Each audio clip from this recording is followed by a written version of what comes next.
Bonsoir à tous, nous sommes ravis de vous retrouver sur la chaîne du Grand Changement ce soir en compagnie d'Annelise Robert. Bonsoir Annelise. Bonsoir Sana, bonsoir à tous les auditeurs. Bonsoir, j'espère que vous nous entendez bien, j'espère que tu m'entends bien aussi Annelise, que tu me vois bien. Mhm. Oui, on est ravis de vous retrouver sur la chaîne, on est ravis de te retrouver sur la chaîne Annelise. Annelise Robert qui était déjà présente à 2 reprises sur la chaîne dans le cadre du sommet LGC, où tu as apporté tous tes éclairages à travers ta spécificité. Et puis, une deuxième vibra-conférence où tu as explicité un peu plus ce que tu fais, où tu as proposé tes services d'accompagnement. Voilà. Pour ceux qui ne te connaissent pas encore, on va faire peut-être une rapide présentation pour que les personnes puissent savoir qui tu es et qu'est-ce que tu fais, comment tu accompagnes à travers des outils, et des outils qui mêlent à la fois le développement personnel, mais aussi la spiritualité, mais aussi un certain nombre de choses, et puis toute l'expérience que tu as pu acquérir au fur et à mesure. Donc, on va te laisser te présenter. On a déjà Nadera qui nous dit bonsoir. Bonsoir avec les namasté, génial. Pour les autres aussi, si vous nous avez bien dans le cadre, si vous nous entendez bien, je vous demanderai de nous faire un petit coucou, un petit pouce, 5 sur 5, tout ce que vous voulez, un petit symbole, pour qu'on comprenne que vous êtes bien là avec nous et que tout est OK. Valérie qui nous dit bonsoir les filles. On est ravis, on est ravis. Alors Annelise, est-ce que tu pourrais te présenter un petit peu, me dire qu'est-ce que tu fais et aussi on enchaînera sur le titre de cette Vibra conférence. Oui, tout à fait. Donc moi, en fait, je suis Annelise Robert et je travaille sur les émotions. Déjà en tant que praticienne en régulation émotionnelle, donc c'est les peurs, les phobies, les angoisses. Et puis Mhm, aussi praticienne d'EMOCA. Donc la DEMOCA, ça va être un petit peu comme l'EMDR, ça va être des mouvements des yeux, des mouvements oculaires qu'on va faire en fait comme ça. La personne va suivre mon doigt ou un feutre et ça va mhm. permettre de régler des traumatismes. Donc je fais donc la DEMOCA et aussi du coaching en général sur l'écoute, l'empathie, l'autodéfense, pas mal de choses. Donc j'ai beaucoup de contacts avec des personnes qui ont vécu des traumatismes. C'est pour ça que j'ai choisi ce thème ce soir. Oh, génial. Alors démoca, qu'est-ce que ça veut dire? Démoca, c'est de la déprogrammation. Alors la suite, je ne sais plus.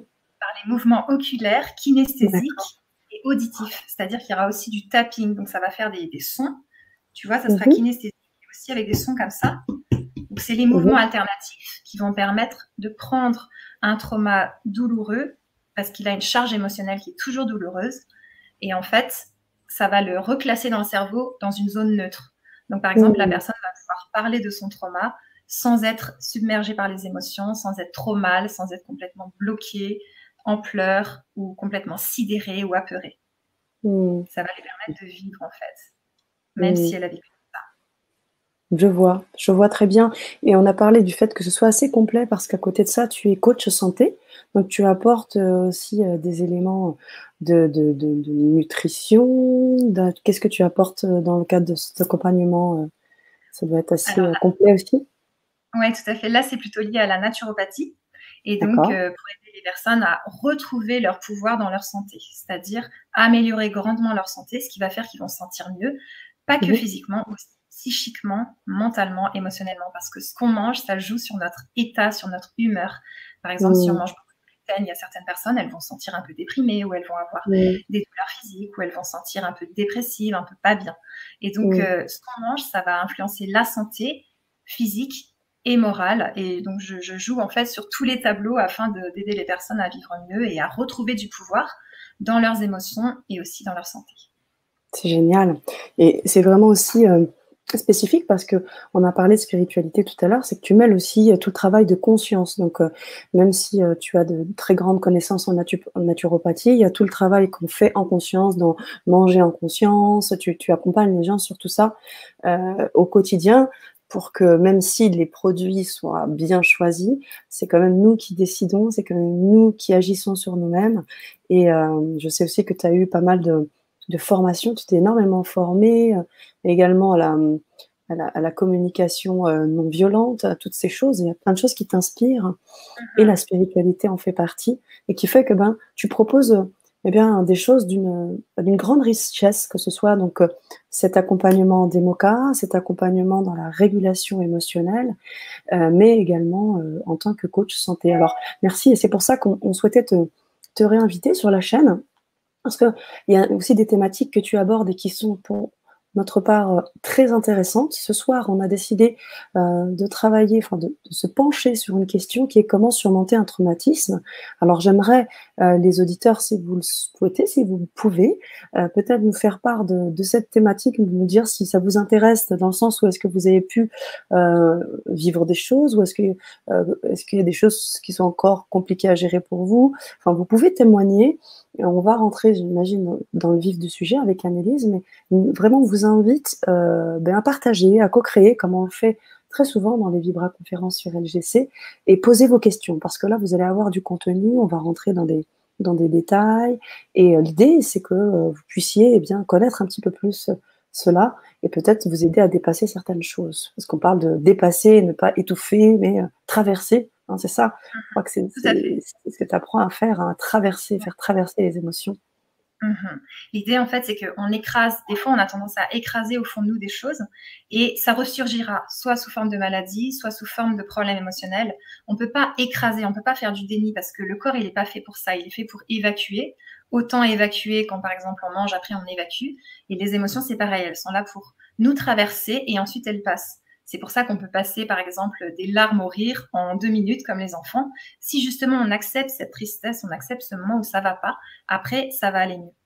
Donc, quand je parle de traumatisme, je parle déjà des agressions, des viols, je parle aussi des deuils. Ça peut être, par exemple, quelqu'un qui n'arrive pas à se remettre de quelque chose, il a vécu quelque chose de dur, une annonce qui lui a fait peur, ou bien quelqu'un qui a vécu des attentats, un choc. Donc, c'est vraiment tout ce genre de choses. Un accident aussi, ça peut être un traumatisme. Pour que les personnes puissent nous dire un peu si ce thème leur parle et si elles ont vécu des traumas et tout. Bien sûr. OK, alors, comment tu fais surmonter ce traumatisme? Quelle technique tu utilises? Plutôt la régulation émotionnelle, plutôt la démoca, plutôt les 2 en alternatif? Comment ça se passe? Alors déjà, je voulais parler de, tu sais, le syndrome de stress post-traumatique. Oui. Quelles conséquences les traumas ont dans nos vies? Il y a plusieurs conséquences. Parfois, les personnes, elles vont être complètement sidérées, elles vont être en état vraiment de ne plus savoir quoi dire, quoi faire, inhibées. Puis au final, elles vont être très timides et elles vont plus vivre, elles vont être bloquées. Et puis il y en a d'autres, elles vont être en état d'alerte. Donc là, ça veut dire vigilance accrue, état d'hypervigilance, tout le temps sur le qui-vive, sursaut, dès qu'on les touche, elles sursautent, quand on les appelle, rien que quand on leur parle, elles ont peur en fait, elles ont l'impression que c'est dangereux, il y a un risque pour elles et tout. Et donc ces personnes-là, elles en peuvent plus. Leur système nerveux, il est vraiment fatigué et elles sont dans cet état de stress, mais ça peut être aussi de la déprime, ça peut être des phobies qui arrivent, des obsessions, elles ruminent, elles se sentent mal et elles n'arrivent pas à mener leur vie parce qu'en fait, elles ont des flashs du trauma, des cauchemars et des choses qui font qu'elles vivent dans le passé et elles sont pas dans le présent. Elles sont comme teintées par ce trauma et elles voient la vie à travers ce trauma. Il peut y avoir aussi pas mal de colère qui est très très forte et donc les gens, ils sont tellement énervés, tellement en rage qu'ils ont l'impression que tout le monde les agresse, que tout est dangereux, etc. Donc déjà, toutes ces conséquences, elles sont terribles. Et les gens, ils cherchent à s'en délivrer. Sauf qu'ils ne savent pas toujours comment faire et ils font de leur mieux. Donc, comme la dose que le corps il sécrète quand on est dans ce stress-là, c'est une dose de drogue que le corps il sécrète. Ça, c'est les travaux de Muriel Salmona qui l'expliquent bien. Eh bien, le corps il ne peut pas supporter ça. C'est horrible. Donc, les personnes vont chercher des anesthésiens. Alors, il y a la drogue, il y a l'alcool, mais il y a aussi le fait de redevenir victime. Parce qu'à ce moment-là, la personne va re-être sidérée, parce que c'est trop horrible, donc son corps, il va disjoncter, elle va residérer, et hop, elle va plus rien ressentir de tout ce que j'ai décrit avant. Et malheureusement, il y a aussi le fait d'être agresseur, parce qu'une personne qui agresse, elle peut aussi être disjonctée, en fait, et se couper de ses émotions, et donc, hop, elle se sent moins mal. Et c'est un peu ça que les personnes vont faire. Elles vont utiliser différentes techniques pour survivre à leur état de sidération ou à leur état d'hypervigilance et surtout aux émotions qui sont insupportables, ces crises d'angoisse et tout ça. Donc c'est épuisant. C'est des gens qui sont très, très énervés, très mal. Ça peut même déclencher des problèmes psychiatriques. Et quand elles consultent, elles se doutent pas que tous ces symptômes très divers, même des troubles alimentaires, pas mal de choses, et ben, c'est des conséquences d'un trauma, de violence, de quelque chose qui est resté en fait complètement bloqué. Donc voilà, ça c'est un peu pour dresser le portrait de l'après-trauma. Donc moi j'ai des personnes qui viennent me voir et qui sont dans cet état-là. Soit coupées de leurs émotions, donc là je leur dis des choses et elles ressentent rien. Donc je suis face à un mur un peu, quelqu'un qui sent rien, puis à un moment ça lâche, et quand ça lâche c'est puissant et c'est submergent parce que des fois elles ont tellement écrasé au fond d'elles que c'est dur. Et puis sinon je suis avec des gens qui sont sur le qui-vive, en panique, très stressés, avec l'impression que tout est agressant et tout ça. Wow. Et je sais aussi que tu travailles sur l'enfant intérieur, parce que tu dis qu'il y a beaucoup de choses qui ressortent. Tu travailles aussi avec cela. Oui, tout à fait. Est-ce que tu veux que je parle un peu de tout ce que je fais ou est-ce qu'on répond à des questions qui seraient déjà là? Oui, alors pour l'instant, on n'a pas de questions. On a beaucoup de bonsoirs, de gens qui sont là, qui nous disent comme ils sont là, coucou. Voilà, je te les poste. Merci. Voilà, voilà. Yes. Bonsoir la famille. Oui, donc on parlait de l'enfant intérieur. Ouais, Tu travailles aussi à travers, oui. Je commence par ça, si tu veux, l'enfant intérieur. Oui, bien sûr, oui. Ouais. Donc ça, c'est un travail que je réalise dans la démoca. Donc j'ai été formée par Pascal Chavance et on a appris ça. On va travailler sur l'enfant intérieur. Parfois, une personne adulte, elle a vécu un trauma quand elle était petite et son enfant intérieur, il a été blessé. Et cette part d'enfant intérieur, elle est toujours à l'intérieur de la personne. Mais elle est toujours en train de souffrir, elle est toujours en train de hurler. Et elle est seule, elle a été abandonnée, elle a été complètement rejetée, elle a été mise coupable, elle a été mise méchante. Et l'adulte, il continue à penser que cet enfant, c'est de sa faute. C'est de sa faute qu'il a été agressé sexuellement par cet oncle. Parce que à ce moment-là, cet enfant-là, il mettait peut-être des jupes ou bien il allait sur les genoux de cet oncle et donc c'est de sa faute. Il va avoir vraiment une impression de culpabilité et ça arrive très souvent dans les agressions en particulier sexuelles, alors que justement il a rien fait et puis de toute façon la culpabilité elle appartient à l'agresseur et la victime c'est pas elle qui porte la culpabilité. Donc cet enfant-là en fait il continue à hurler, il continue à être tout seul et à être abandonné par les adultes de cette époque et puis par l'adulte qui est là maintenant. Donc en démoca, quand c'est nécessaire, quand par exemple tout ce que je fais en démoca, je sens qu'il y a des résistances, et ben, je vais aller voir l'enfant intérieur. Et c'est beau parce que je suis face à un adulte de 60 ans et je vais rencontrer son enfant, peut-être il a 8 ans. Donc je vais être face à un enfant de 8 ans et je vais demander à l'adulte de 60 ans de se reculer, tu vois, pour venir consoler cet enfant de 8 ans. Donc c'est puissant, c'est vraiment une réparation intense et tout. Et des fois, l'adulte, il dit non, mais je peux pas, de toute façon, j'étais méchante, j'aurais jamais dû faire ça. Et moi, je vais avoir tout un discours très fort et je vais argumenter beaucoup pour dire, est-ce que tu penses qu'à ton âge, quand tu étais petit comme ça, tu avais les ressources pour faire autrement que ce que tu as fait? Et puis, je vais utiliser aussi ce qu'on a appris, c'est-à-dire comment tu traiterais un enfant de 8 ans qui vit ça? Cet enfant-là, il a été abandonné, il a été, par exemple, maltraité, et puis voilà, il a un peu tapé sa sœur, il a reproduit des violences sur sa sœur, mais au final, est-ce qu'il aurait pu faire mieux? Et est-ce que tu lui dirais qu'il est méchant comme tu es en train de me dire? Est-ce que tu ferais tout ça? Et donc là, la personne, elle va prendre du recul et elle va comprendre que l'enfant, il a fait de son mieux, il a fait avec les ressources qu'il avait, c'était un enfant, il n'avait pas à subir tout ça. Et il a pris modèle, par exemple, sur le parent agresseur, ou je ne sais pas ce qu'il a fait, mais vraiment, ça va être une grande déculpabilisation et comme un retour à la maison. Donc, cet enfant-là, on va vraiment rentrer en contact avec lui et le prendre contre nous. Et ensuite, la personne, elle va acheter un petit poupon qui va représenter son enfant intérieur et elle va l'emmener partout. Et elle va lui dire des qualités tous les jours et elle va lui parler.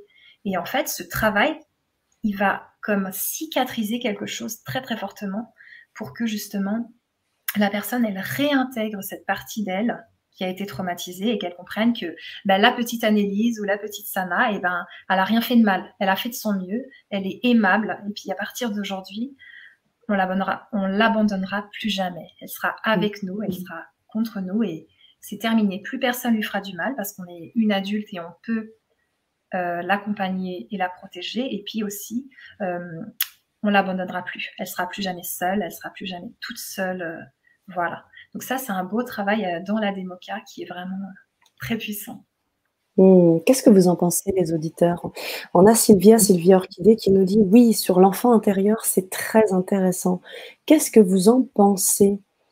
Est-ce que vous avez des questions sur, cette expérience-là? Est-ce que peut-être vous avez déjà, expérimenté la démoca ou autre chose, le MDR? Tu as parlé de l'EMDR, alors c'est intéressant, je m'entends un peu en écho, je ne sais pas pourquoi. Moi, j'ai Est-ce que rien tu as ouvert. ouvert 2 choses? Non. Non? Ce qui est intéressant avec, la démoca, c'est qu'elle est très complète, qu'elle s'inspire bien évidemment de l'EMDR, mais du tapping, tu en as parlé, et également des phrases qui reprogramment. Tu peux peut-être en parler un peu? Tout à fait. En fait, c'est des phrases, ça va être des croyances positives qu'on va recréer. Donc ça pourrait être par exemple: quoi qu'il se soit passé, donc imaginons que, un enfant, il ait tapé, d'autres enfants à l'école parce que lui-même était tapé à l'école. Donc quoi qu'il se soit passé, aujourd'hui, je sais que ce n'est pas de ma faute et je m'aime, par exemple. Tu vois? Donc on va réparer des choses du passé qui étaient complètement, bloquées, où la personne se sentait extrêmement coupable et extrêmement mal. La démoca, ça va utiliser vraiment beaucoup de choses. Déjà, il y a de la régulation émotionnelle dans la démoca. Ça utilise aussi l'hypnose parce qu'on a beaucoup les yeux fermés, donc il se passe pas mal de choses au niveau de l'inconscient et tout. Ça utilise le langage des oiseaux. L'inconscient va s'exprimer énormément parce que la personne va répéter des mots.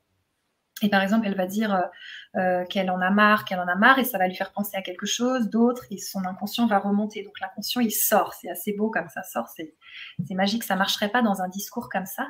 C'est vraiment plutôt le fait de fermer les yeux et de laisser sortir tout ce qui vient. Donc la personne, elle commence là où elle en est. Ça peut être je suis nulle, je suis nulle, je suis nulle, je suis nulle, et peut-être que ça va lui faire penser à quelque chose d'autre. Après, on continuera. Donc on laisse sortir tout, et on règle avec les mouvements des yeux, on régule tout ça. Et avec le tapping, donc les petites choses sur les cuisses comme ça, le tapping sur les cuisses. Et plus la séance avance, plus la personne, elle va se sentir de mieux en mieux, libérée, avec un poids en moins coupable, et on va travailler aussi la culpabilité. Donc, est-ce que par exemple, tu te sens coupable? Est-ce que tu as quelque chose à te reprocher de ton comportement?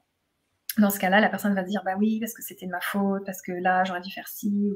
Et là, on repart là-dessus, sur la culpabilité, pour sortir toute la culpabilité que la personne, elle a sur elle. Donc, je dirais que la démoca, c'est de l'EMDR plus tout un panel d'autres choses. Et donc, c'est des séances qui durent 1h30. La première, parfois 2 heures. Mais quand tu sors d'une séance comme ça, bah, la personne, elle est vraiment bien nettoyée. Et puis, elle voit la vie d'une autre façon. Oui, je sais que tu as beaucoup aidé de personnes pendant le confinement, parce que là, ce qui est vraiment intéressant dans ce que tu proposes, c'est qu'à la fois, bon, tu consultes, dans ton cabinet, mais tu fais ça aussi en Zoom, enfin tu fais ça derrière l'écran.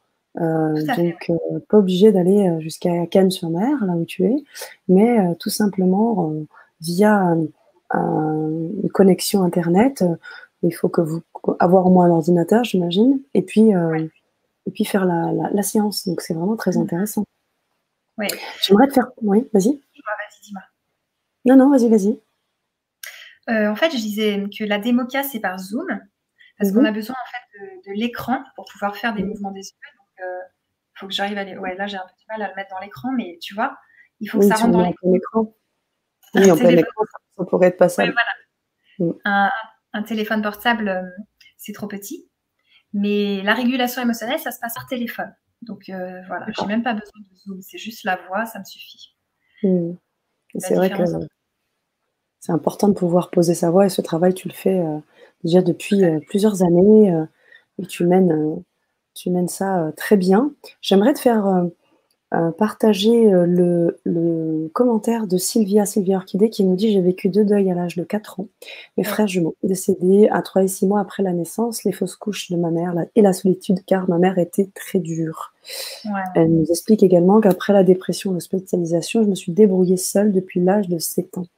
D'accord. Waouh! Je précise, fille unique et mère dure et castratrice. Aujourd'hui, elle est toujours en vie, je lui ai pardonné, mais toute une relation distante entre nous 2. Ouais, je comprends. Là, je pense qu'en démoca, il y aurait un beau travail à faire par rapport à te pardonner vraiment, Sylvia, de ce que tu as pu ressentir, de t'en vouloir, de certaines attitudes, de ce que tu as pu vivre, même par rapport à ta mère et tout, et pour pouvoir réintégrer toutes les parts de toi. Ça, c'est aussi de la communication non violente, mais on a plusieurs parts en nous. Des fois, on pense qu'on est un, mais en fait, il y a plein de parts différentes, et il y en a qui en veulent aux autres. Et donc, c'est beau aussi de pouvoir réintégrer cette petite fille, et même si ta mère, elle est comme elle est, et elle changera sûrement pas, ou peut-être, mais en tout cas, toi, tu peux reprendre cette petite fille et devenir sa mère à elle, en fait, pour qu'elle soit plus jamais seule, pour cicatriser ces moments où elle a été toute seule face au deuil, face à la mort, face à la douleur et à la souffrance et face au rejet. Et cette petite fille-là, tu peux la reprendre avec toi pour vraiment qu'il n'y ait plus rien de douloureux, comme par exemple, j'étais pas assez bien. C'est peut-être pour ça qu'il y a eu ça, ou parce que on croit pas comme ça, mais quand on creuse, on voit bien que les enfants, quand ils vivent des violences, eh ben, ils vont prendre contre eux. Ils vont se dire, c'est moi le problème, en fait, j'étais pas ce qu'il fallait, et c'est pour ça que j'ai reçu tout ça, et que j'ai eu tous ces coups, toute cette douleur et tout.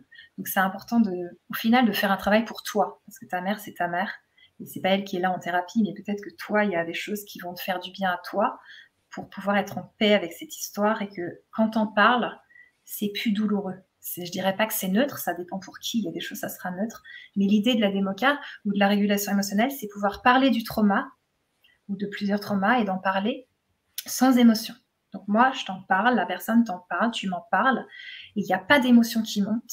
C'est ok, tu peux le raconter sans être effondré ou sans avoir les larmes aux yeux, etc. À ce moment-là, ça veut dire que la mémoire traumatique, la mémoire de sensations bloquées, qui était bloquée et qui faisait que de te faire tous les problèmes que j'ai dit avant, elle est rangée dans le cerveau tranquillement dans un endroit où elle est neutre. Donc il y a un trauma, c'est un souvenir, mais la douleur émotionnelle n'est plus associée au souvenir, ce qui fait qu'on peut en parler sans que ça soit douloureux. Et c'est là où on sait que le travail, il est fait. Après, par exemple, pour une agression, des fois, il faut beaucoup de temps. Il va falloir sortir la colère et la rage, parce qu'il va y en avoir pas mal, sortir la culpabilité sur pas mal de temps et tout. Des fois, l'autodéfense, ça peut aider aussi pour réapprendre à poser ses limites, à dire non, etc. Et ensuite, eh ben, plus le temps va avancer avec la démoca et tout, la personne, elle va se rendre compte que son trauma, c'est du passé. Elle n'a plus de haine contre l'agresseur, elle n'a plus de colère. C'est neutre, quoi. C'est son histoire. Même ça l'a renforcé quelque part parfois. C'est dur à dire, mais c'est le cas, ça fonde qui elle est aussi. Et heureusement qu'on a cette capacité de résilience, parce que sinon, ça serait vraiment dur de vivre bien ça. sûr. Et voilà. Donc Sylvia nous dit toujours, ça continue, ma grand-mère, sa mère idem, donc pas d'amour, de la tendresse et j'en souffre toujours. Ouais. Qu'est-ce que tu pourrais, dans ce cas-là, proposer à Sylvia, est-ce que ce serait plus une démoca, plus une régulation émotionnelle? Ouais. Comment tu Je vois les dirais, choses? les deux marcheraient. Après, la démoca, ça creuserait vraiment plus en profondeur. Et puis pour se dire qu'à partir d'aujourd'hui, tu romps le processus du non-amour de génération en génération. Parce que toi, tu donnes de l'amour et toi, tu te donnes de l'amour. Et si tu as des enfants, tu leur donnes de l'amour. Et si tu as des enfants autour de toi et des proches, tu leur donnes de l'amour. Et on travaillerait là-dessus pour que tu deviennes ta propre mère qui te donne de l'amour, toi-même. Je pense que ça serait là-dessus que j'irais travailler avec toi, Sylvia. Mmh. Oui, et puis j'avais aussi envie d'évoquer le fait que bon, tu as une chaîne YouTube hein, qui s'appelle Analyse dans le monde des hypersensibles, et c'est pas un titre anodin. Tu nous as rejoint sur la chaîne, déjà aussi en tant qu'animatrice, mais aussi dans le cadre du sommet, pour parler de l'hypersensibilité. Parce que ça aussi, j'imagine que plus on commence à se découvrir, à s'éveiller, on a la 5D, on a un certain nombre de choses qui nous amènent à nous reconnecter avec nos capacités, nos dons et nos sensibilités. Donc, tu fais partie de ces personnes qui sont type hypersensibles et tu en parles beaucoup dans le cadre de ta chaîne. Tu reçois aussi beaucoup d'hypersensibles. Comment tu gères ça? Qu'est-ce que c'est que déjà l'hypersensibilité? Et comment tu le gères comme en séance? Ouais. Alors l'hypersensibilité, c'est les sens qui sont ultra précis. Tu vois, vraiment, on est à fleur de peau. La personne, elle va voir plus de choses que les autres, entendre plus de bruit.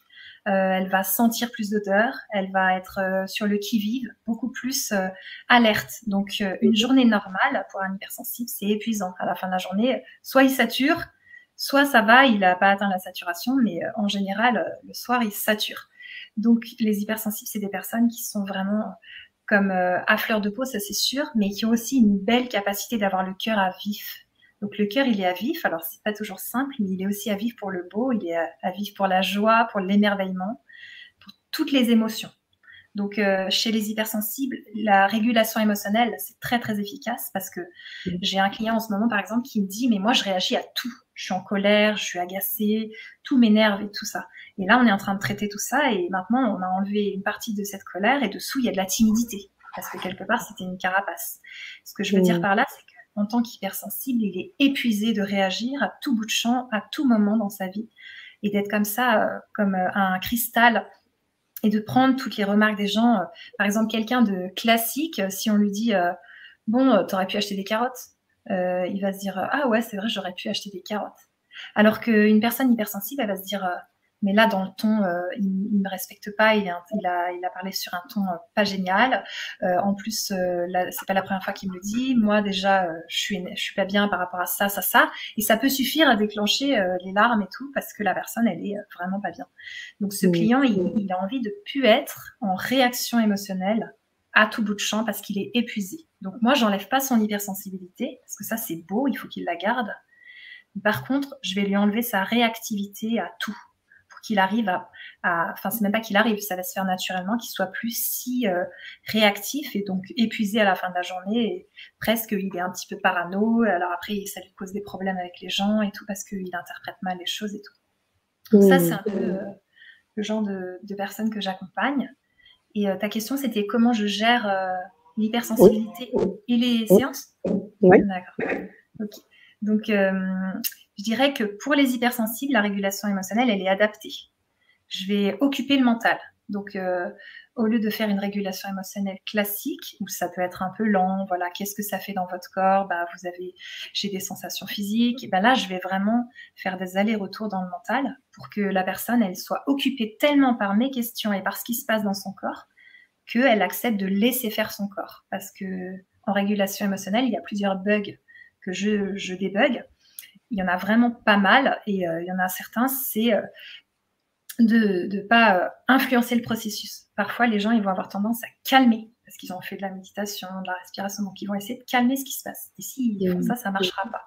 Et un hypersensible, il est malheureusement très doué pour contrôler, calmer, parce qu'il a l'habitude d'être tout le temps en réaction, d'être tout le temps dans des sensations.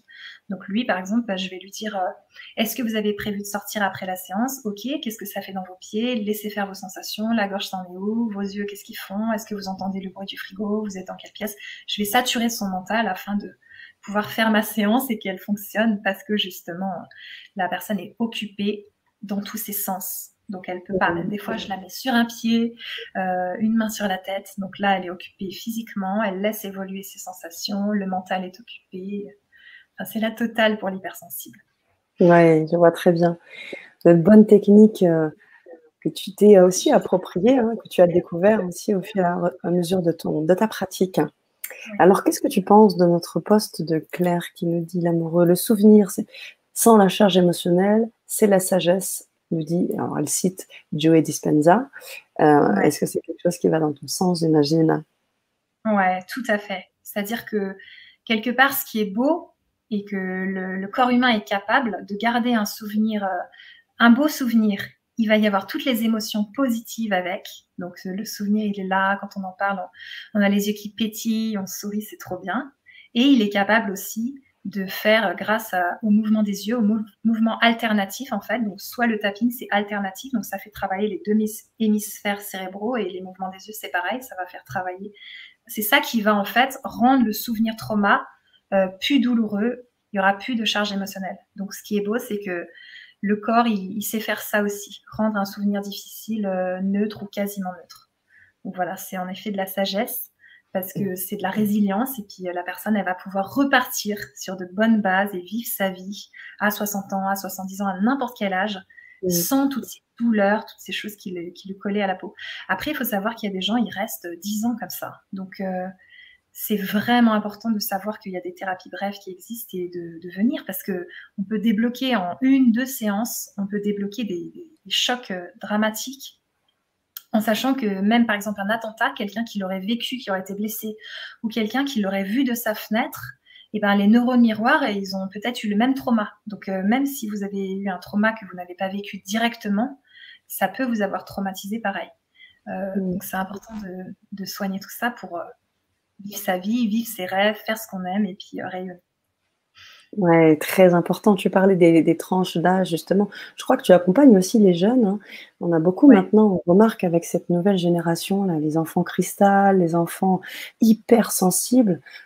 Tu accompagnes aussi des enfants parce que ben, ils vivent cette sensibilité, cette hypersensibilité avec tout ce cadre-là de la société, cette hyper sollicitation, Internet, l'image et puis l'école avec les contextes qu'on vit aussi aujourd'hui. Donc, tu accompagnes aussi donc les jeunes, hein, c'est ça, les Ouais, enfants, les adolescents? ouais, j'ai aussi des ados et en général, la démoca, ça peut se faire même sur un bébé parce que on va lui faire tout simplement sur les jambes Mmh des mh. petits mouvements alternatifs comme ça et Mmh mh. ça va le calmer, ça va l'aider et on le fera aussi sur les parents, sur la maman ou sur les personnes qui s'en occupent. Donc la Mmh mh. démoca, ça marche sur les enfants et puis la régulation émotionnelle, ça marche aussi. Moi, je fais à partir de 9 ans. J'accompagne les enfants à partir de 9 ans Mmh mh. et ça marche très bien. C'est-à-dire qu'après, ils le font aussi tout seuls, ils ont compris, parce que c'est une capacité naturelle. Mmh. Donc, à partir du moment où on laisse faire son corps, c'est un peu genre, on a une cicatrice, enfin, on a une blessure, on va laisser cicatriser. Parce que c'est naturel, notre corps, il sait cicatriser. On se dit pas, non, mais c'est à moi de faire quelque chose, et puis il faudrait peut-être que je respire pour que je cicatrise. Là, on a confiance que le corps, il est intelligent, il est ultra intelligent, il fonctionne, et il va cicatriser.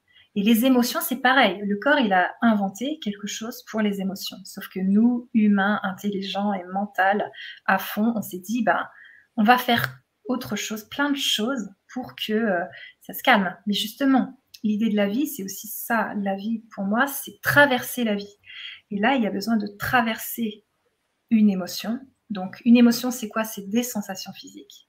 Donc, il y a besoin de traverser une émotion pour que justement, ça passe, les sensations s'en vont toutes seules. Et puis surtout, cette mémoire sensorielle qui était bloquée, elle se dissout et elle s'en va définitivement. Donc, il y a besoin de beaucoup de régulation au début, puis ensuite de moins en moins. Moi, par exemple, j'en fais peut-être une tous les 3 mois. Avant, j'en faisais 10 par jour. Donc, c'est pour donner Mmh. la différence. Et voilà. Je dirais que le corps sait faire. Et si on accepte de faire confiance en son corps, d'apprendre à le faire ou de venir me voir pour que je vous le fasse Mmh. et que je vous montre au final, et ben, ça va tout seul et ça se guérit. Mmh. C'est vrai que tu as parlé de ces mots aussi parce que c'est vrai que les émotions parfois vont agir sur notre corps et vont développer parfois des maladies, des tensions, des choses comme ça que tu débloques, Mmh. à travers ce travail, de régulation émotionnelle et de démoca. En tout cas, ça intéresse beaucoup de gens, Annelise. Alors Merci. Sylvia qui nous dit aussi: «Oui, c'est vrai, je suis hypersensible aussi», qui nous dit également: «Merci beaucoup», qui te remercie et Willia qui nous dit: «Très intéressant, merci pour cette belle présentation». Alors, ce que je vous propose, chers auditeurs, c'est de partager avec vous si vous souhaitez, donc communiquer avec, Annelise et vous allez pouvoir avoir aussi la chance, de récupérer des bonus exclusifs. Alors, est-ce que tu Ouais, peux nous en parler de ces bonus? Parce que tu travailles, autour de l'empathie aussi, c'est vraiment quelque chose que tu utilises beaucoup. ouais. Peut-être que tu peux nous en parler? Parce que là, je vais mettre, pour nos auditeurs qui le souhaitent, comment te contacter et comment récupérer, une des séances auprès de toi et puis peut-être expliquer qu'est-ce que tu apportes aussi, dans les bonus? OK, merci beaucoup. Donc en fait, j'ai créé 3 packs pour le grand changement. Donc le pack Mmh 1, mh. c'est 4 audios. Donc ils sont sur ma chaîne YouTube et puis si vous les achetez, vous pourrez y avoir accès. Mmh Il mh. y a la régulation émotionnelle, donc c'est une séance de régulation émotionnelle, alors pas complète parce que je suis pas là, donc c'est un enregistrement, mais si vous suivez bien ce que je dis, vous pouvez réguler quelque chose en écoutant ma voix. Donc ça va être une séance. Ensuite, il y a de l'empathie, 20 minutes d'empathie, donc c'est vraiment pour Mmh. euh, quand ça va pas et tout, même quand ça va bien, mais en général, on l'utilise aussi quand ça va pas. Vous allez écouter et ça va juste vous dire, mais vous avez le droit d'être comme ça. Ce que vous ressentez, c'est juste. Il n'y a pas à lutter contre ça. Et ça va faire énormément de bien parce qu'on va s'accepter comme on est et pas être en mode je devrais pas ressentir ça, pourquoi je suis comme ça, je suis pas bien comme je suis trop sensible, je suis trop susceptible, etc. Donc les hypersensibles, ils ont l'habitude de se sentir trop. Et au final, ils sont très bien comme ils sont. Il y a juste besoin de réguler des émotions parce que sinon, en effet, ça réagit un peu trop fort et c'est épuisant pour soi et pour les autres. Donc il y a ça, 20 minutes d'empathie. J'ai aussi des minutes d'empathie sur ma chaîne YouTube, 1, 2, 3 et 4 minutes d'empathie si vous voulez découvrir un petit peu. Et les 20 minutes sont vraiment plus longues. Et après, j'ai un petit bonus sur comment mieux s'aimer soi-même. Et un dernier audio, c'est comment vivre dans la société actuelle. Donc Covid, compagnie, mais pas que. Il y a vraiment, c'est large, comment mieux vivre, des astuces pour mieux vivre. Donc ça, c'est le pack 1. Après, il y a le pack 2. Donc le pack 2, il y a une séance de démoca. Donc ça, on fixe ensemble sur Zoom un rendez-vous de démoca. Et ensuite, il y a comment mieux aimer les autres. Donc c'est l'amour des autres et tout ça. Comment vivre dans la société actuelle. Donc c'est un autre audio, mais il est différent du premier. C'est pas du tout la même chose. Et puis, il y a un 4e audio qui est sur l'hypersensibilité. Justement, le bonheur d'être soi en tant qu'hypersensible. Parce que j'avais fait toute une conférence et j'avais envie de faire la suite et rajouter des choses. Donc je l'ai fait en audio. Et le pack 3, c'est les deux. Le pack 1 et le pack 2 ensemble. D'accord, voilà. Donc ça veut dire que tu proposes à la fois de la régulation émotionnelle et une séance de démoca avec tout ce que tu as proposé avant, donc les séances d'empathie, tout un ensemble d'informations et de contenus autour de l'hypersensibilité. Et on vous invite à suivre Annelise sur sa chaîne YouTube. J'ai mis toutes les informations, Annelise, sur ta chaîne YouTube aussi, sur ton site internet. Et j'aimerais aussi partager des commentaires. Karine qui nous dit: les traumatismes entraînent des blocages, des freins, point d'interrogation. On n'arrive plus à passer à l'action, à gérer son quotidien, même prendre soin de son corps. Tout à fait. En fait, on est tellement pris par ce système nerveux qui est en état d'alerte, ou alors qui est sidéré, donc qui ne bouge plus, que c'est épuisant, c'est-à-dire que c'est vraiment pas de la faute des gens. Il y a comme des drogues qui sont sécrétées dans le corps, qui sont terribles et qui sont là à outrance, et la personne, elle est en état d'alerte. Ça veut dire que, un peu comme quand on a l'impression qu'un camion va nous écraser, on a une peur fulgurante et puis on recule, puis cette peur s'en va et s'arrête. Mais les gens qui sont en état d'alerte, ils sont dans cette peur continuellement. Donc, ça veut dire on a l'impression d'être agressé à tout moment. Et le moindre truc qui va ressembler au trauma, mais même, je sais pas, quelqu'un qui a des cheveux noirs ou quelqu'un qui est blond, ça va lui faire penser à la personne, au problème qu'elle a eu, et elle va sa crise d'angoisse va démarrer. Donc les personnes, elles vivent pas dans le présent, elles sont vraiment teintées par comme un peu des monstres autour d'elle qui l'obsèdent, et elle a l'impression que vraiment c'est ça la vie, quoi. C'est les lunettes qu'elle a à ce moment-là. Et quand elle enlève ses lunettes après des séances de démoca, elle se rend compte qu'elle était complètement à côté parce que c'était du passé. Mais encore une fois, ça a fait des dégâts, ça laisse des séquelles. Après, on peut avoir une blessure dans le cœur, du mal à refaire confiance. On a peur d'aimer, on a peur de vivre. Et tout ça, c'est des choses à travailler parce qu'il y a besoin de temps et de thérapie pour pouvoir passer par-dessus et refaire confiance, se refaire confiance, re-augmenter l'amour de soi, pouvoir de nouveau aimer. Mais on ne peut pas aller trop vite. Ça ne marche pas dans ce sens-là. Il y a besoin de passer par certaines étapes de reconstruction, un peu comme un deuil.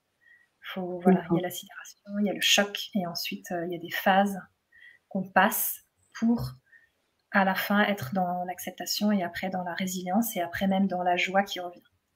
Voilà. Merci Annelise.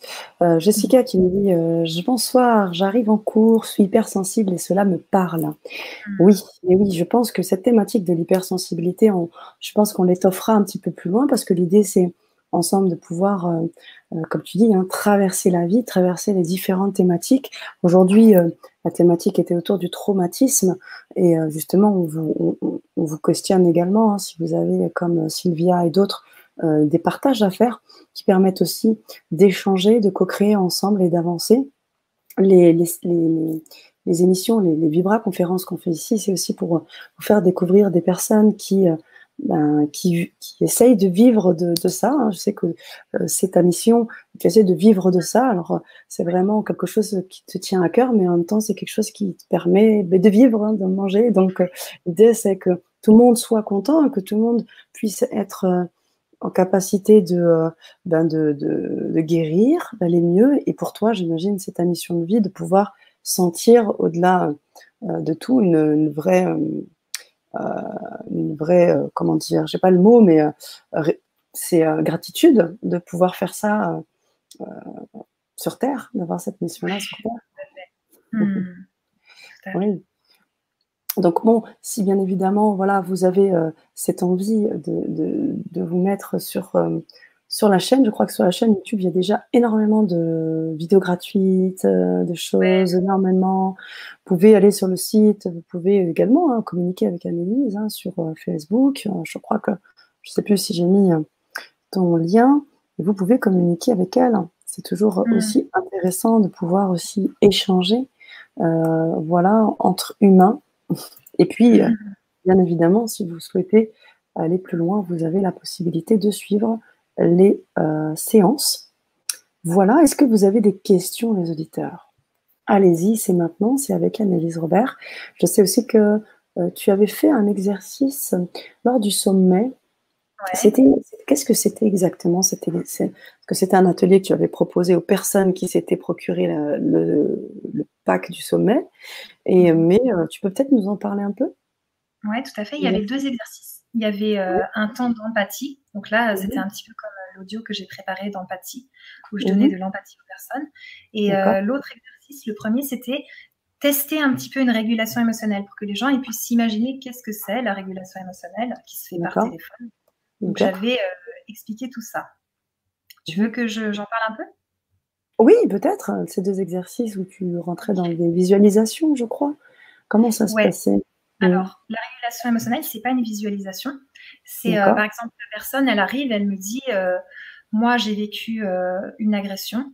J'ai été, disons, agressée sexuellement et maintenant je sursaute dès qu'on me touche. Dès que quelqu'un me fait comme ça, j'ai peur». Donc je vais Mmh. lui demander de me trouver une fois où elle a ressenti ça. Par exemple, elle va me dire: «Eh ben, c'est simple, hein, j'étais dans le bus tout à l'heure et là, il y a le chauffeur qui m'a dit, "Et madame" et il a fait ça et là, j'ai sursauté». Donc, je vais lui demander: «OK, fermez les yeux. Est-ce que vous y êtes là?» Elle va me dire: «Oui» et je vais lui demander: «Qu'est-ce que ça fait dans ton corps?» Et là, son corps, il a une mémoire de sensations qui est bloquée. Donc il y a des sensations qui vont arriver toutes seules d'elles-mêmes Mmh. et on va regarder ce qui se passe. Donc, elle va peut-être me dire: «Ça me serre la gorge et j'ai des frissons et j'ai chaud aux pieds». Donc je vais lui dire: «OK, vous laissez évoluer vos sensations» et là, les sensations, si la personne, elle laisse faire, ça va bouger dans le corps. Ça va augmenter, diminuer, il va se passer des trucs. Et au bout de 2 minutes 30, elles vont se calmer toutes seules. Et à ce moment-là, la personne, elle ouvre les yeux. Déjà, elle est étonnée de se sentir mieux comme ça sans avoir rien fait du tout. Et on Mmh. recommence. On recommence. Donc, re-racontez-moi l'histoire. Là, j'étais devant ce chauffeur de bus et là, il me dit donnez-moi 5 euros et il me fait comme ça, donnez-moi 5 euros. Et moi, j'ai peur. OK. Et donc là, déjà, la personne, elle me dit non, mais là, j'ai plus peur. Je fais non, non, mais on va finir le travail. Donc, je sais que ça va vite, mais allez-y, fermez les yeux. Qu'est-ce que ça fait dans votre corps? Et donc là, on va faire ça plusieurs fois en faisant rien du tout, juste en laissant faire le corps. Et le corps, en fait, il va guérir la mémoire de sensation bloquée, c'est-à-dire qu'il va la dissoudre définitivement. Et la personne, quand elle fermera les yeux dans cette situation avec moi, elle ne ressent plus rien. Elle est bien, elle est normale. Et ensuite, je lui demande d'ouvrir les yeux et je lui dis comment vous vous sentez par rapport à maintenant, là, comment vous vous sentez? Et là, des fois, la personne me dit oh, je suis fatiguée, j'ai l'impression d'être passée sous un rouleau compresseur, je me sens un peu shootée, mais je me sens bien, ça va. Enfin, voilà, et des fois, elle rigole. Et puis après, je lui dis et comment vous percevez la situation maintenant? Parce qu'avant, elle me disait mais ce chauffeur de bus, il m'a touchée, peut-être qu'il avait des idées derrière la tête. Enfin, vraiment, elle voyait quelque chose de terrible sur juste ce truc. Parce qu'il avait fait ça pour lui dire oh madame c'est votre tour de payer parce qu'elle était en train de parler et elle ne voyait pas que c'était à elle de payer. Mmh. Et ensuite je vais lui demander comment par rapport à cette situation vous vous sentez. Et là en fait elle verra plus la situation pareil. Elle va avoir du recul, un flou, elle arrive plus trop à me la raconter. Puis après elle me dit oh bah au final c'est rien du tout quoi, il m'a juste dit coucou madame il faut payer. Et donc, on va régler comme ça plusieurs situations jusqu'à ce que la mémoire traumatique, la mémoire sensorielle, la mémoire émotionnelle, elle aille se ranger dans le cerveau tranquille, et que la personne, elle puisse vivre sa vie tranquille. Oui, comme tu dis, vivre sa vie tranquille, traverser. Je sais aussi que tu as énormément de recommandations. On a mis quelques témoignages sur le site LGC, mais je sais aussi que tu fais dépasser des traumas comme des peurs du vide. Il y a des peurs comme ça que tu travailles. Ça, c'est en démoca ou en régulation émotionnelle? Alors ça, c'est plutôt en régulation émotionnelle, parce que moi, j'adore vraiment la régulation. Donc, tout ce qui est vertige, là, j'ai un Jean-François qui est super content de témoigner sur son vertige. Il a témoigné sur ma chaîne YouTube et sur Facebook. Souvent, il met des petits mots pour dire que à 50 ans, il a dépassé, il a plus le vertige, il en revient pas et tout. Et maintenant, il va faire des via ferrata et tout. Donc, c'est sûr qu'il y a pas mal de peurs, d'angoisses, de phobies qu'on fait sauter avec la régulation émotionnelle vraiment facilement. Et c'est assez génial parce que c'est le corps qui le fait. Moi, je permets ça. J'emmène la personne dans un chemin qui va être un chemin de laisser faire et d'accepter le corps et ce qu'il fait. Et le corps, il va dissoudre ce qui était bloqué. Et puis voilà, à partir de là, après, le problème est réglé, la personne, elle n'a plus son problème. Et après, ça dépend pour qui. C'est-à-dire qu'il y a des peurs qui demandent plusieurs séances parce qu'il y a plusieurs racines. Mais une séance peut débloquer plusieurs peurs. Et puis, il y a des peurs qui n'ont qu'une seule racine. Donc, une séance égale la peur s'en va. Peur des araignées, par exemple, elle part en une séance. Par exemple, ça dépend pour qui, bien sûr. Et puis, par exemple, parler en public, ça peut demander 3 séances. Parce que la personne, elle fait une séance, elle a plus peur avant, mais pendant qu'elle parle, elle a encore peur, donc il faut une deuxième séance, c'est une deuxième racine. C'est des mémoires de sensations. Il y en a plusieurs et il s'avère que quand on fait une régulation, ça en fait sauter le plus souvent une seule. Et donc après, on en fait d'autres pour que la personne, elle ait plus ce stress de parler en public. Alors, parler en public, bien sûr, ça demande de l'entraînement. Et il y a toujours où il peut y avoir pour certaines personnes une petite appréhension où tu vois le stress qui est bon, quoi, qui va faire que tu mets le paquet, tu y vas et tout. Mais là, moi, je traite les personnes qui sont sidérées, qui ne peuvent pas parler en public, qui, dès qu'elles voient une caméra, partent en courant, qui ne supportent pas d'imaginer parler devant 3 personnes en public. C'est pas la peine d'y songer. Donc, c'est ces gens-là qui veulent régler ça, qui viennent. Et c'est pas pour un stress normal, tu vois, devant une assemblée, soit faut t'entraîner parce que t'as pas l'habitude, donc l'entraînement va aider. Et puis il y a une petite appréhension normale, ça va rester parce que c'est le cerveau reptilien qui dit ouh là, je vais être face à un groupe et tout. Et ça, on le garde. Merci Amélie. Merci pour tout. J'avais une question aussi à travers ta formation. Je sais qu'avant de rentrer dans la démoca, la formation autour de la démoca et de la régulation émotionnelle, tu es passée aussi par l'association Tipeee, je crois. Ou c'était avant? L'association Tipeee, c'est la régulation émotionnelle. C'est la même chose. D'accord. Et avant, j'étais éducatrice spécialisée et je m'occupais des personnes en situation de handicap qui sont très chères à mon cœur et aussi des enfants placés, des bébés placés, tout ça. Et donc, ça m'aide beaucoup dans mon travail parce que ça me donne un regard, tu vois, spécifique sur les gens. Et puis, j'ouvre, tu vois, parce que ces personnes-là, elles sont souvent très mises de côté. Donc, ça me permet d'œuvrer là-dessus. Et je travaille aussi dans une association qui s'appelle Happy Hand à Cagnes-sur-Mer, qui est bénévole. Je suis bénévole dans cette asso avec des personnes en situation de handicap. Donc ça, c'est un beau travail aussi qui me tient à cœur. Oui, c'est génial parce que très souvent, ces personnes en situation de handicap présentent aussi ces cas d'hypersensibilité. J'imagine que la connexion qu'il va y avoir aussi, quand il n'y a pas forcément le langage, il va y avoir les yeux, il va y avoir les sensations, ça permet aussi de déguiser aussi tes compétences. Tout à fait. On n'utilise plus le langage et on part dans d'autres façons de soigner. Et puis des fois, c'est eux qui nous soignent parce qu'il y a aussi des personnes en situation de handicap qui ont des dons et des capacités. Rien que quand elles sont à côté de nous, on se sent mieux. Donc à ce moment-là, le thérapeute, il va se coucher et il accepte juste de ressentir tout ça et de se dire que c'est magique. Et voilà. Ah, génial. On a un beau post de Jessica qui nous dit je me sens vraiment appelée par ces méthodes. Merci de faire connaître cela. Dès que je peux financièrement, je vous contacte. Voilà. Super. Génial.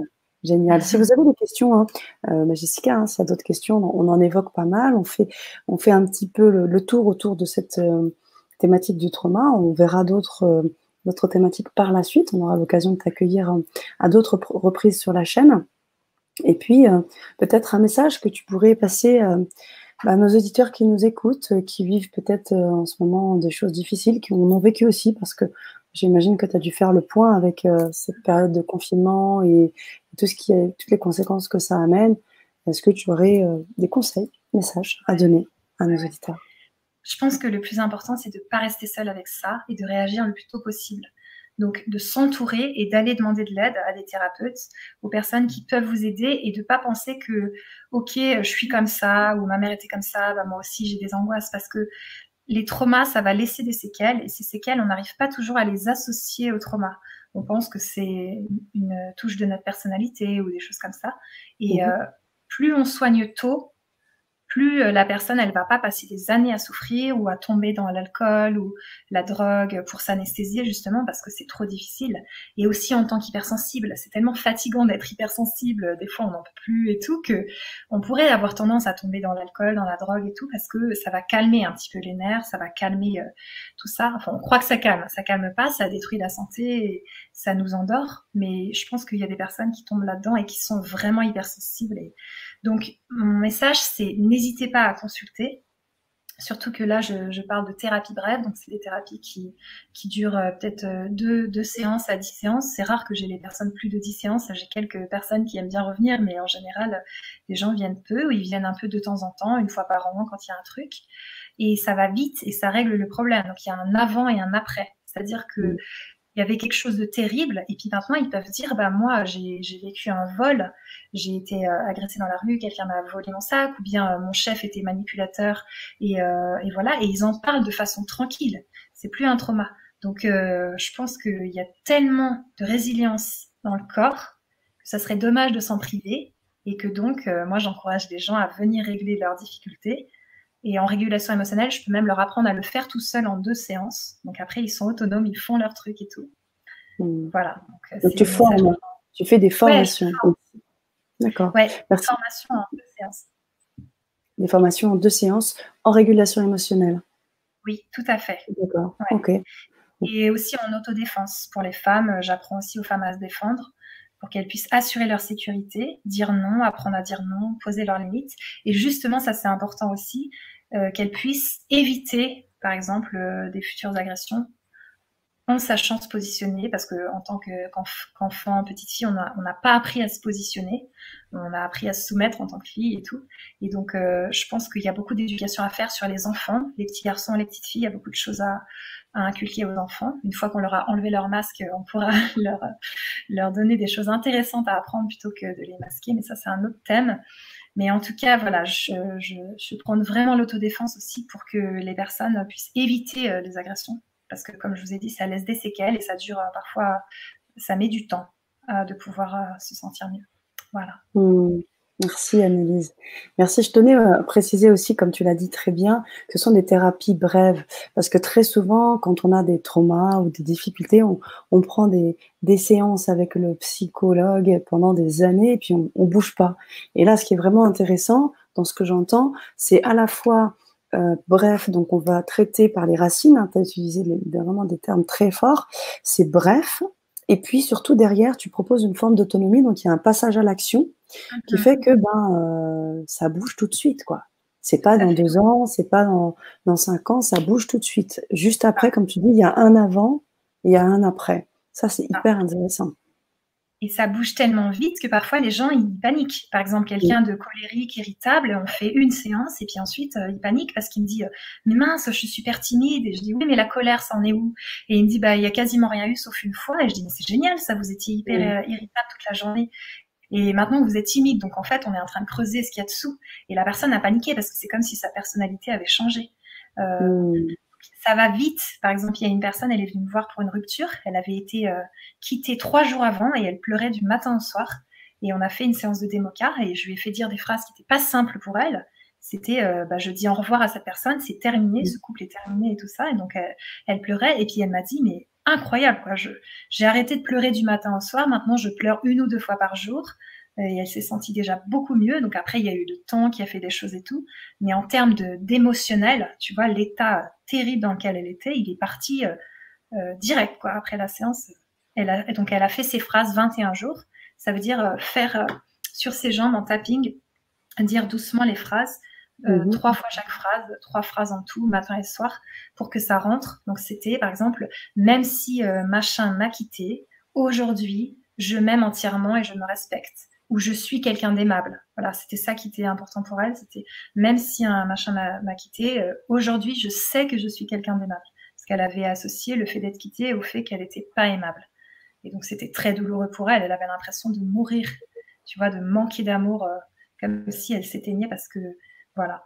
Donc je trouve que c'est vraiment des résultats rapides et voilà, je les ai faits sur moi bien sûr et puis je les fais sur les personnes et ça marche bien. Tu as déjà pas mal d'années de pratique à ton actif et beaucoup de clients, beaucoup effectivement de personnes que tu accompagnes et c'est aussi comme ça que tu forges ton expérience avec à chaque fois des cas différents, là où tu vas aller chercher plus du côté de l'hypnose, plus du côté de l'enfant intérieur, plus là. Donc c'est très intéressant, c'est-à-dire que tu es vraiment capable d'individualiser le besoin en fait quand la personne se présente à toi. Ouais, tout à fait. Et puis il y a aussi quelque chose de fort, c'est que même si ça va dans le douloureux, en démoca, souvent ça va dans le douloureux, c'est secouant, la personne elle pleure beaucoup, en fait c'est positif. C'est-à-dire que sur le coup, on pourrait se dire mais qu'est-ce qu'on fait là? Est-ce que c'est vraiment utile d'aller remuer ça? Mais en fait, suite à la séance, la personne, elle se sent mieux, elle a des résultats, elle se sent libérée émotionnellement, elle me remercie, etc. Donc, je pense que, comme dirait Irène Grosjean, qui est spécialiste du cru, l'alimentation vivante, elle dit on ne peut pas remplir de bon un corps ou une maison qui est toute sale et toute pleine de choses crasseuses, tout ça. D'abord, il faut nettoyer le corps, il faut nettoyer le douloureux pour après pouvoir mettre du bon et des choses agréables et pouvoir construire des nouvelles choses.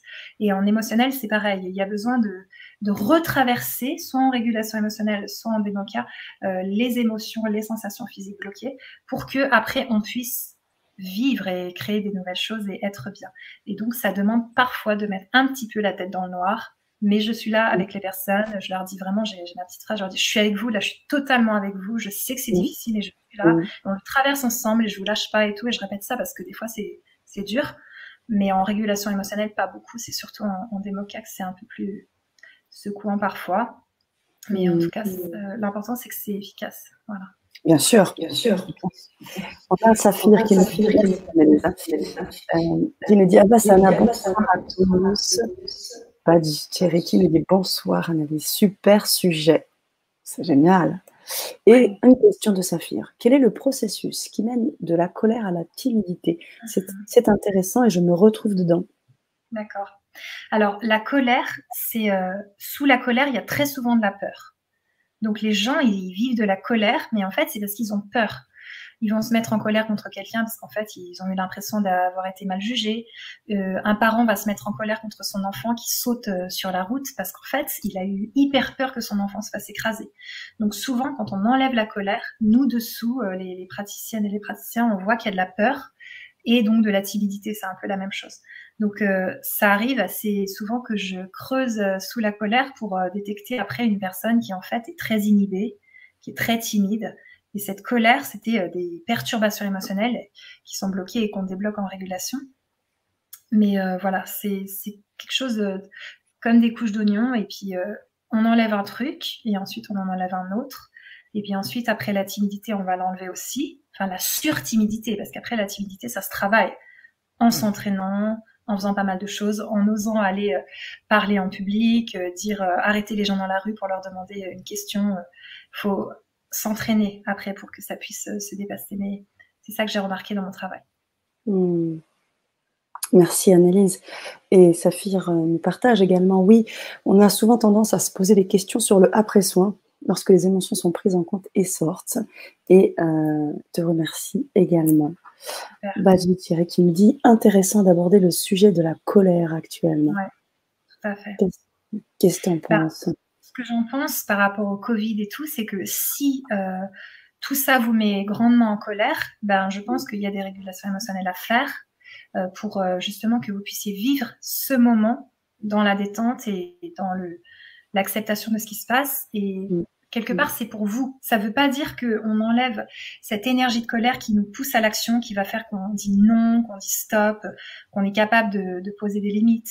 Donc, bien sûr, ne pas faire des choses qu'on ne veut pas faire. Mais ce que je veux dire, c'est qu'il y a aussi une colère qui va être « mais pourquoi on met un masque? Mais pourquoi on se désinfecte ?» Et au final, la personne, elle va être toute la journée en train de se stresser, de stresser les autres et d'être en colère. Et c'est vous que vous usez. C'est votre système nerveux que vous abîmez. C'est vos organes qui en prennent un coup. Donc, à ce moment-là, moi, je pense qu'il y a des perturbations émotionnelles à traiter juste pour vous rendre la vie belle à vous. Et puis ensuite, ça vous redonne de l'énergie pour agir et pour dire non, sur ça, je suis pas d'accord, donc ça, je le fais pas.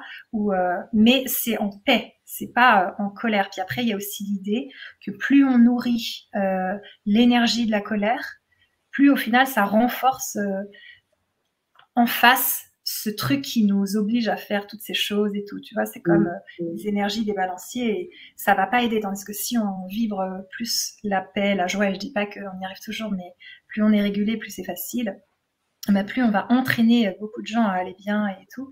Et ça va faire diminuer aussi cette énergie ambiante.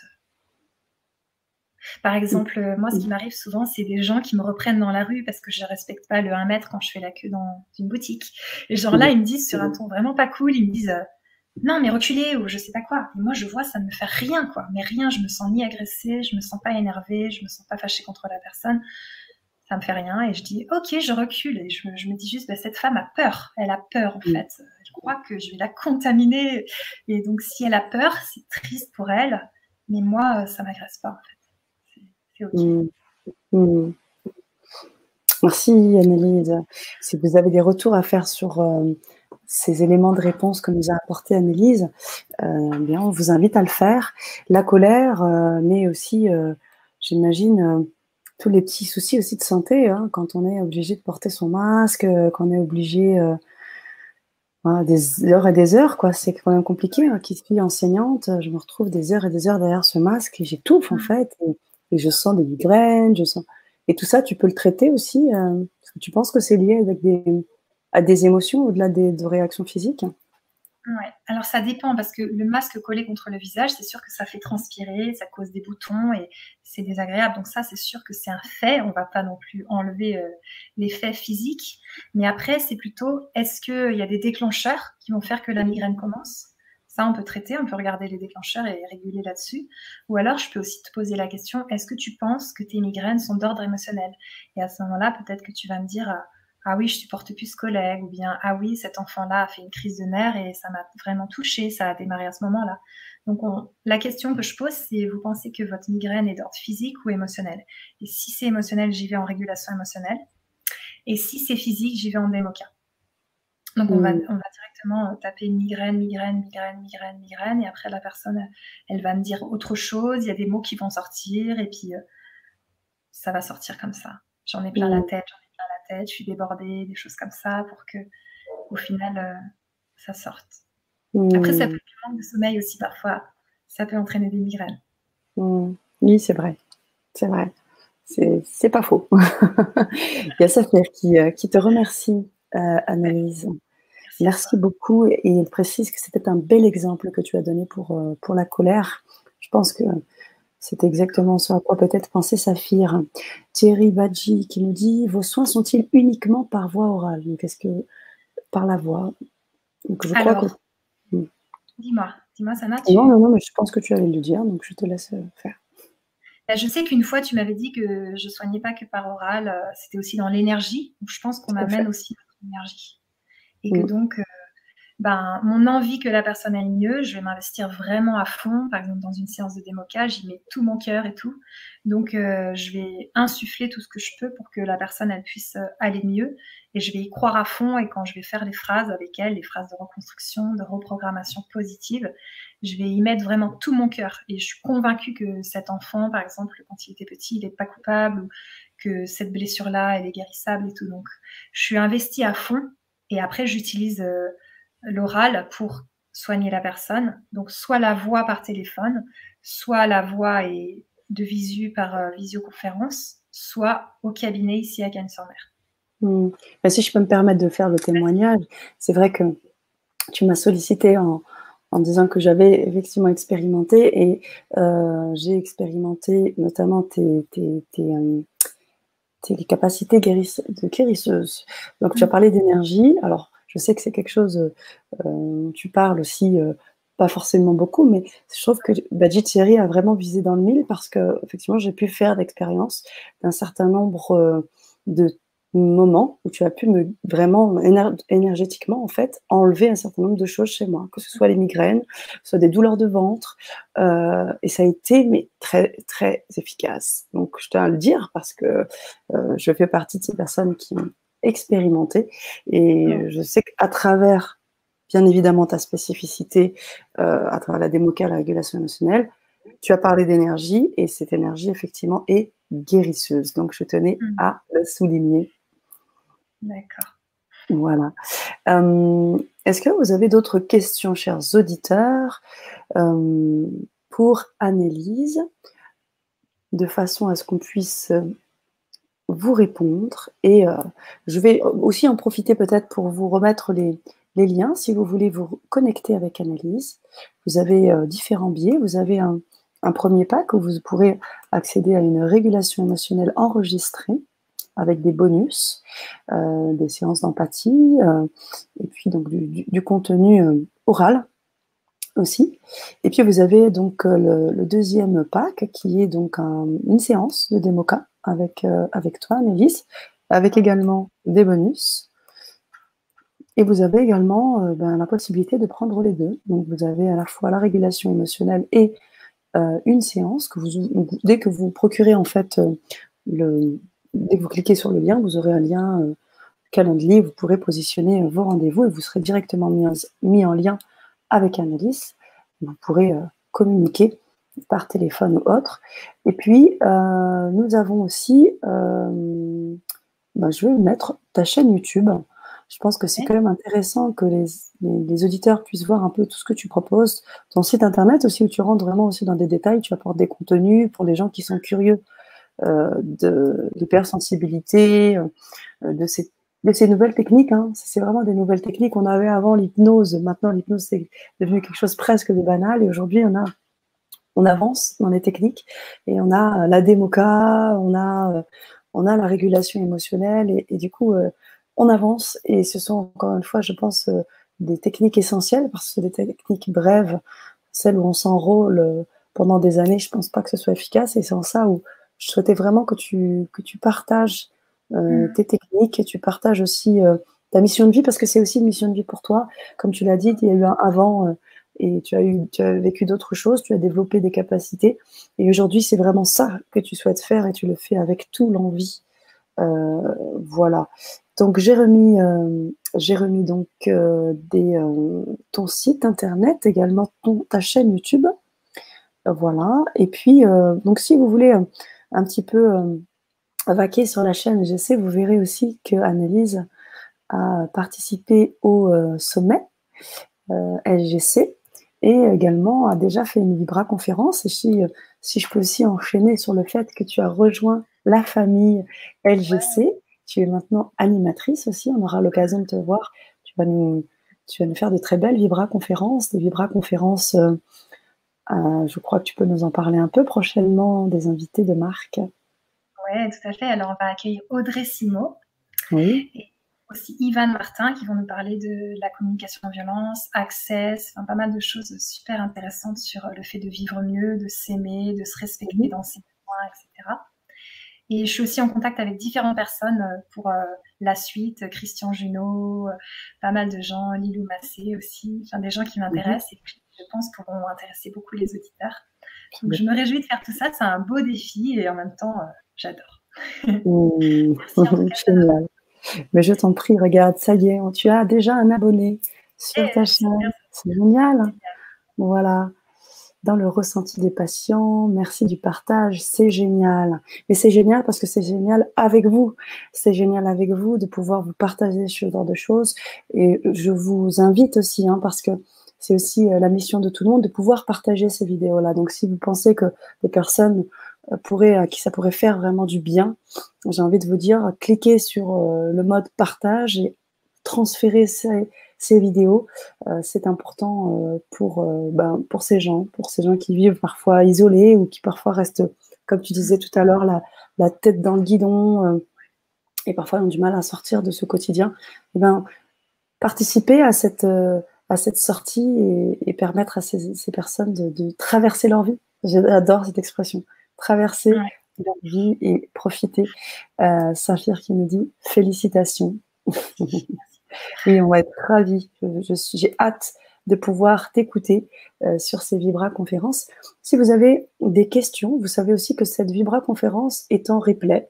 Donc, si vous avez envie de la revoir, de la revisionner, parce que certains nous rejoignent peut-être en cours de route, eh bien, vous pouvez la revisionner et mettre des petits commentaires dans la partie commentaires juste en dessous de la vidéo.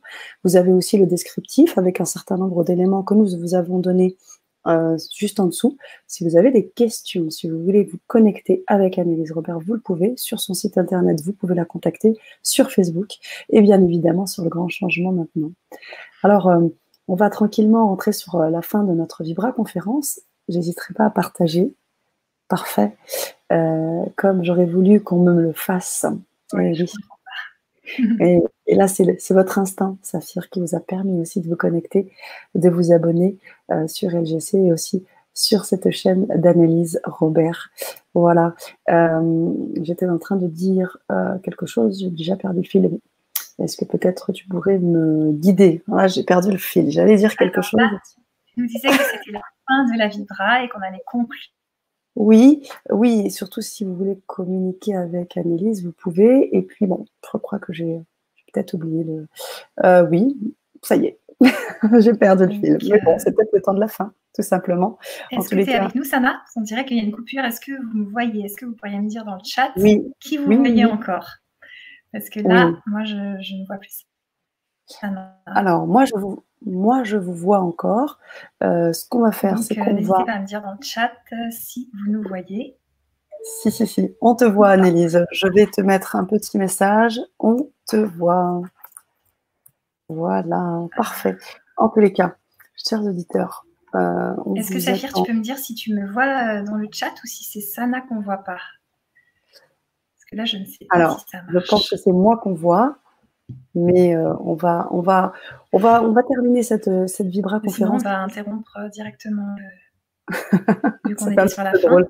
Peut-être que ça va s'interrompre comme ça. On t'entend, Annelise, on t'entend. En tout cas, on vous souhaite une bonne soirée. Pas de réponse dans le chat. Je vous souhaite une excellente soirée sur LGC. À très vite.